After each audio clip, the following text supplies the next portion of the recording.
नमस्कार. श्री ज्ञानेश्वरी गुणार्थ दीपिका श्री बाबाजी महाराज पंडित भाग 83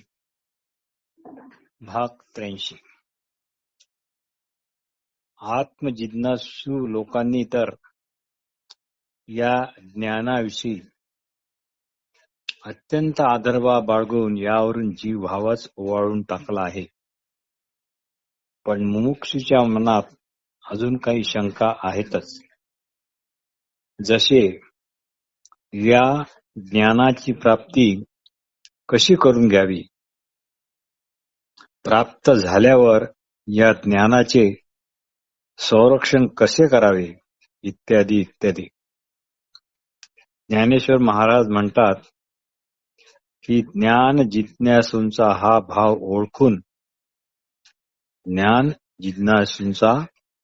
भाव ओळखून आता भगवान लक्ष्मीपती बोलतील. त्यामुळे आत्मज्ञान सुलभ व उत्तम रीतीने अंतःकरणात प्रगट होईल व चित्ताची पूर्ण शांती पदरी पडेल. अशा दैवी संपत्तीची महती आता भगवान कृष्ण अर्जुनाला सांगतील. ज्ञानासी सुजन्म जोडे, आपली विश्रांतीही वरी वाढे. ते संपत्तीचे म्हणजे दैवी संपत्तीचे, ते संपत्तीचे पवाडे सांगेन दैवी. तसेच जी संपत्ती राग द्वेषाला, सुख दुःखाला, हर्ष विषादाला आश्रय देते व अज्ञानाला कारण बनून आपल्याला केवळ विषयातच गुरफटवते, त्या आसुरी संपत्तीचे पण वर्णन ऐकवण्यात येईल. या दोनच संपत्ती माणसाचे इष्ट म्हणजे कल्याण किंवा अनिष्ट म्हणजे अकल्याण ह्या करणाऱ्या आहेत. आता प्रथम जी संपत्ती संसारातून मुक्त होऊ इच्छिणाऱ्यांना परमार्थ मार्गाने अगदी शेवटपर्यंत पोहोचवते व जी अज्ञान अंधकारात चाचपडणाऱ्यांना मार्ग दाखविणारी अशी धर्मरूप दिवटी आहे, अशा दैवी संपत्तीचे वर्णन ऐक. जे मुमुक्षु मार्गीची बोळावी, जे मोहरात्रीची धर्मदिवी, ते आधी दैवी संपत्ती ऐक. एक दुसऱ्याला पोषण करणारे अनेक पदार्थ ज्या एकाच वस्तूने संपादन करता येतात तेव्हा त्या वस्तूला संपत्ती असे म्हणतात. पण जेव्हा ती सुख देणारी व सत्वगुणांचा आश्रय धरून राहणारी असते तेव्हा मात्र तिला दैवी संपत्ती असे म्हणतात. आता या दैवी सात्विक गुणामध्ये ज्याला अग्रेसराचा मान दिला आहे अशा अभय गुणांचे लक्षण ऐक. महापुरात जर उडी घेतलीच नाही तर बुडण्याचे काही भयच राहत नाही, किंवा पथ्याने वागणाऱ्या रोगाला, पथ्याने जे लोक वागतात त्यांना रोगाचीच भीती नसते. त्याप्रमाणे पाप किंवा पुण्य कर्म करावे असा अहंकार जे निर्माण होऊ देत नाही ते आपोआप सर्व कटकटीपासून मुक्तच असतात. त्यामुळे त्यांना संसाराची भीती वाटत नाही. त्यांची देहकार्ये एकमेव स्वयंमेव अहंकार शून्यतेतूनच होत असतात. सर्वात्मक एकात्म भाव न ओळखून आपल्याला देह आणि देहानुषंगिक कार्य इतकेच मर्यादित ठेवल्यामुळे संसाराचे आपल्याला भय वाटते. पाणी जसे मीठ म्हणजे काय याचे आकलन करण्यास निघते किंवा पाणी मिठाला बुडवू पाहते तेव्हा मिठच पाणी होऊन जाते, त्याप्रमाणे अद्वैत रूप झाले असता भय हे पूर्णतः नाहीसे होते. अर्जुना, अभय या नावाने जे बोलले जाते ते हेच होय. हा संपूर्ण यथार्थ ज्ञानाचा रक्षक आहे. सम्यक ज्ञान म्हणून मागे मी जे सांगितले ते या अभय या गुणामुळेच जन्माला येते. आता सत्व शुद्धी किंवा अंतःकरण शुद्धी म्हणजे काय ते पण ऐक. शुष्क लाकडामध्ये अग्नी हा पेटलेला पण नसतो किंवा विझलेला असा पण नसतो, पण तेथे तो असतो म्हणजे असतोच. चंद्र आपल्या कक्षेमध्ये फिरत असताना त्याचेच ठिकाणी असलेले हरिण त्याने अमावास्येला सोडलेले नसते किंवा प्रतिवेपासून पुन्हा हरिण धारण केलेले नसते. ते हरिण नेहमी करता चंद्राजवळच आहे. वर्षा ऋतूत ओसंडून वाहत असलेली आणि ग्रीष्म ऋतूमध्ये मंद होऊन शुष्क होणारी नदी दोन्ही अवस्थांमध्ये स्वतःच्याच निजरूपात स्थित असते. तात्पर्य, लाकडातील अग्नीप्रमाणे व चंद्राच्या हरिणाप्रमाणे नदीच्या निजरूपाप्रमाणे मूलतः आपल्या मूळच्या असलेल्या शुद्ध स्वरूपात असलेली बुद्धी, संकल्प विकल्पाची ओढ आणि रजतमाचे ओझे हे सर्व टाकून ती बुद्धी केवळ आणि केवळ आपल्या सत्पक्षपाती धर्माची आवड धरून राहते. इंद्रियांच्या समुदायांनी चित्ताला अपायकारक किंवा हितकारक असे काहीही समोर आणले की अपायकारक किंवा हितकारक काहीही समोर आणून ठेवले तरी ही बुद्धी चित्तामध्ये थोडीही अस्थिरतेची भावना उठू देत नाही. प्रियपती परदेशी गेल्यामुळे त्याच्या विरहामुळे व्याकुळ झालेली प्रतिव्रता स्त्री वाटेल ते नुकसान झाले किंवा लाभ जरी झाला तरी त्याला तिचे काहीच वाटत नाही. त्याप्रमाणे एकदा सद्ब्रह्म स्वरूपाची आवड उत्पन्न झाली की बुद्धी आत्मस्वरूपाशी अनन्य झाली की तिलाच शुद्ध बुद्धी किंवा चित्तशुद्धी असे म्हणतात. आता तिसऱ्या गुणाचे वर्णन ऐक. आत्मस्वरूपाची प्राप्ती करून घेण्याकरता जो काही ज्ञान आणि योग मार्ग निवडला असेल त्या मार्गाशीच आपल्या सर्व चित्तवृत्ती निगडीत ठेवणे. जसे यज्ञामध्ये जशा पूर्णाहुती टाकल्या जातात तशा ठेवणे याला ज्ञान योग व्यवस्थिती असे म्हणतात. उत्तम कुलवंताने आपली कन्या कुलीन घराण्यातच देणे किंवा लक्ष्मीने विष्णू भगवानांच्या चरणापाशी स्थिर होणे तसा हा दैवी संपत्तीतील हा तिसरा गुण होय. आता दान म्हणजे काय ते पण ऐक. आपला शत्रू जरी संकटात असला तरी त्याला काया वाचा मनाने मदत करणे, जसे मार्गावर असलेला वृक्ष आपल्या फळ फूल छाया मूळ इत्यादीद्वारे जे लागेल ते वाटसरूला देतो तसे वागणे होय. यालाच दान असे म्हणतात. मोक्षरूप संपत्ती दाखविणारे जणू दान हे एकातरेचे अंजनच होय. जे मोक्ष निधानाचे अंजन.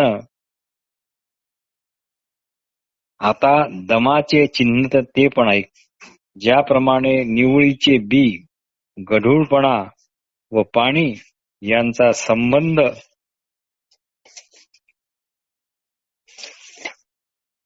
तोडतात, त्याप्रमाणे विषय आणि इंद्रिये याचा संबंध जे येऊ देत नाहीत तो आहे दम. हा दम कोणत्याही विषय वस्तूंचा वारा इंद्रियांना लागू देत नाही, उलट इंद्रियांनाच बांधून प्रत्याहाराच्या ताब्यात देऊन टाकतो. बाह्य प्रवृत्तीला अंतर्मुख करून मनाला चित्ताकडे वळवण्यासाठी दाही इंद्रियांच्या बाहेर जाण्याच्या वाटेवर वैराग्याची आग हा धगधगीत पेटीत घेऊन रात्रंदिवस पहारा ठेवतो. कृच्छ वगैरे पुष्कळ कठोर वृत्ते सहजपणे करणाऱ्या श्वासोच्छ्वासाप्रमाणे जीवनाचे जरुरी असे अंग मानतो व रात्रंदिवस विश्रांती न घेता रोताचरणात खंड पडू देत नाही. यालाच अर्जुना दम असेही म्हणतात. आता यज्ञाविषयी ऐक.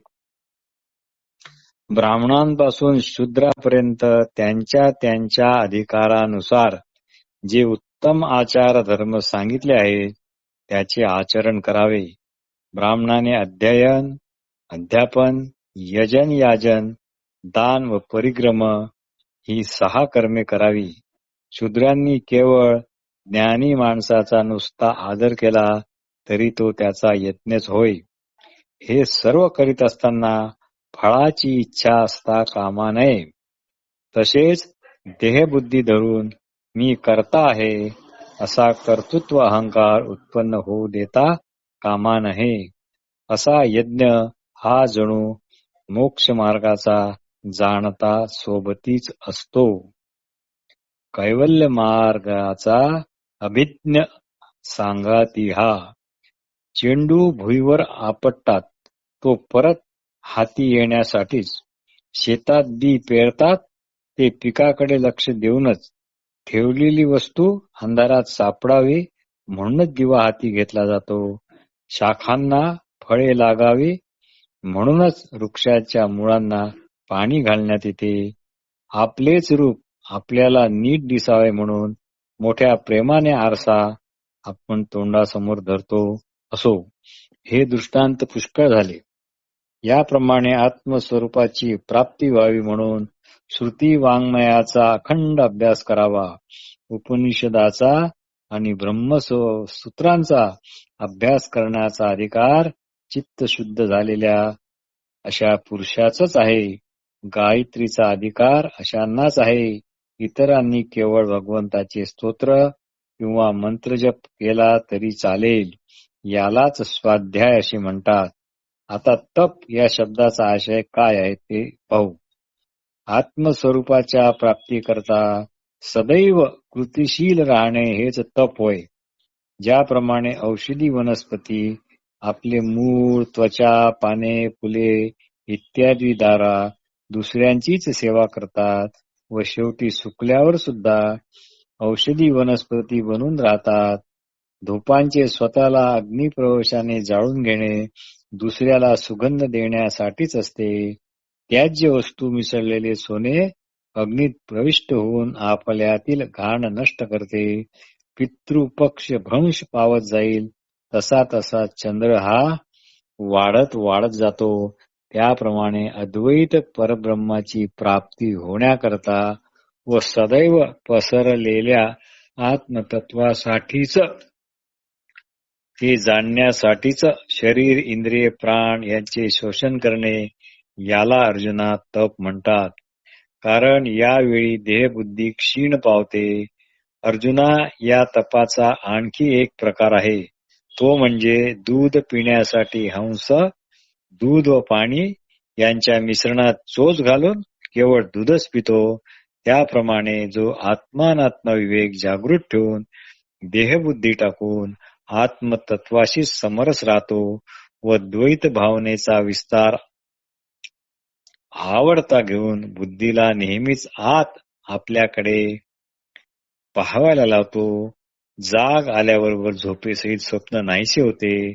तसा आत्मसाक्षात्कार झाला की बुद्धीचा पसारा हा आटला जातो, आवरला जातो. अशा प्रकारे आत्मचिंतनात घडून जाणे याला अर्जुना तप म्हणतात. आता सर्वत्र समदृष्टीने आणि कृतिशील मित्रभावनेने राहणे, पाहणे आणि वागणे हे आर्जव होय. ताने मूल जसे जी वस्तू पाहिल ते स्तन्य समजून तोंडात घालते त्याप्रमाणे काया वाचा मनाने प्राणी मात्रांच्या सुखाकरताच व्यापार करणे हे अहिंसेचे स्वरूप होय.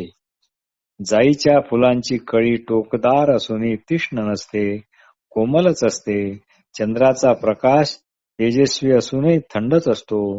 पाणी डोळ्यांच्या बुबुळाला मऊच लागते, पण प्रसंगी तेच पर्वताचे कडे पण फोडत असते. त्याप्रमाणे पाजविलेल्या तीक्ष्ण शस्त्राप्रमाणे जे बोलणे आहे, जे संशय निवृत्ती करते आणि ऐकणाऱ्याच्या मनात अत्यंत गोड असा संवेदना निर्माण करते, जे बोलणे सहजासहजी जरी ऐकण्याला मिळाले तरी कान आनंदाने भरून जातात. जणू कानांना स्वादेंद्रिय लाभून ते तृप्त होतात. जे बोलणे इतके सत्य असते की त्याच्या ठिकाणी परब्रह्माचा भेद करण्याचे पण सामर्थ्य असते. ब्रह्म ही भेदी. फक्त दाखविता क्षणीच रोग नाहीसे करणारे व तोंडास कडू न लागणारे असे कोणते औषध असेल तर त्याचीच उपमा या सत्य बोलण्याला देता येईल. फार काय सांगावे. जे बोलणे मधुर असते पण कोणालाही फसवत नाही आणि कठोर सत्यत्वापणामुळे कोणाच्याही वर्मी लागत नाही. एरवी व्याधाचे गाणे कानालाच फक्त गोड लागते, पण गोडपणा असलेला तो वरवरचा चिखल गेला की आतील घातकी कृत्य समोर प्रगट होते. अग्नीचे फायदे दिसतात, पण प्रसंगी तो जाळतो हे पण एक सत्य आहे. आग लागो अशा सत्याला. परी जळो ते साच. जे बोलणे कानाला गोड वाटते, पण त्याचा अर्थ लक्षात येताच काळजाला छिद्रे पडतात, अशी वाक्य म्हणजे सुंदरपणे नटलेली एखादी हडळच होय. ते वाचा नव्हे सुंदर लावची लाव म्हणजे हडळ. जी अहित होऊ नये म्हणून लटकीच रागावते, पण लाड पुरवण्यास फुलासारखी मऊ असते. अशा मातेच्या स्वरूपाप्रमाणे जी वाणी ऐकताना सुख देणारी व अंतरातील सुचितेचा परिणाम म्हणून बाहेर निश्चयात्मक अर्थाने प्रगट होणारी जी वाणी असते तिलाच सत्य म्हणतात. तैसे श्रवण सुख चतुर परी न मौनी साचार. बोलणे जे अविकार ते सत्य तेथे. आता अक्रोधाचे वर्णन ते पण ऐक. मुळाशी कितीही पाणी घातले तरी दगडाला अंकुर फुटणार नाही. कितीही मंथन केले तरी कांजीतून लोणी परत निघणार नाही. सापाची कात पायाखाली चिरडली तरी ती फणा वर काढणार नाही. वसंत ऋतूत ही आकाशाला फुले येऊ शकत नाहीत, किंवा समोर रूपमती रंभा येऊन उभी राहिली तरी शुकमुनीच्या मनी कोणताही भाव जागृत होणार नाही. राखेत तूप घालून त्यातील अग्नी कधीच पेटवता येत नाही. अर्जुना, ज्याप्रमाणे आयुष्य सरले असता ब्रह्मदेवाचा बापही मेलेला मनुष्य जिवंत करू शकत नाही, त्याप्रमाणे ज्या मंत्रबीजाक्षरांच्या जपाने लहान मुलाच्या ठिकाणीही क्रोध उत्पन्न होईल, अशी अनेक निमित्ते जरी प्राप्त झाली तरी ज्याच्या अंतःकरणात क्रोधाची उर्मी उठतच नाही, या दशेला अक्रोधत्व असे म्हणतात. अक्रोधत्व ऐसे नाव ते ये दशे. माती, तंतू, बी यांचा त्याग केल्यामुळे अनुक्रमे घट, वस्त्र व वृक्ष यांचा त्याग होतो. आधार असलेली भिंत पाडून टाकली की तिच्यावर काढलेले सगळे चित्र नाहीसे होते. निद्रा टाकली की आश्चर्यकारक स्वप्न समूह हा टाकलाच जातो. पाणी नाहीसे झाले तरी तरंग नाहीतच. पाणी नाहीसे झाले की तरंग नाहीतच असे होते. वर्षा ऋतू गेला की मेघांचा अनायासेच त्याग होतो. धन संपले की भोगही आपोआप संपतात. त्याप्रमाणे बुद्धिमान माणसाने आपल्या देहाची अहंता म्हणजे देहबुद्धी सोडली की संसाराचा निःशेष त्याग झाला असेच समज. तेवी बुद्धिमंती देही अहंता सांडून पाही. सांडिजे अशेषही संसार जात. अर्जुना, यालाच मी त्याग म्हणतो. कृष्णाचे हे सर्व बोलणे नीट समजल्यामुळे सुदैवी पार्थ कृष्णाला म्हणाला, आता भगवंता, शांतीचे स्वरूप काय आहे ते मला स्पष्ट करून सांगा. देव म्हणाले, सांगतो सांगतो, नीट ऐक. ज्ञेयाला गिळून नंतर ज्ञाता ज्ञातृत्वाचा अभिमान आणि ज्ञान म्हणजे ज्ञातृत्वरूप जाणीव हे सर्व पार नाहीसे झाल्यावर जी चित्ताची स्थिती ती खरी शांती होय.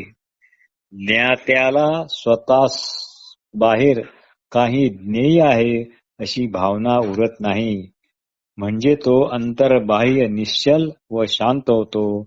ज्याप्रमाणे प्रलय काळाच्या पाण्याचा प्रचंड लोंढा ब्रह्मांड रूप विश्वाचा संपूर्ण विस्तार एका झटक्यात बुडून टाकतो आणि एकच एक घनदाट असा आपणच उरतो. मग उगम, प्रवाह, समुद्र हा व्यावहारिक भेद तिथे राहत नाही. सर्व पाणी एकच झाले तर अशा ऐक्याची जाणीव तरी कोणाला होणार? अशा प्रकारे ज्ञेयाशी ऐक्य झाले की ज्ञातृत्वही आपोआप लय पावते. तेव्हा जी एक मानसिक स्थिती निर्माण होते तीच शांती होय. आता अपयशून्य म्हणजे काय ते पण ऐक.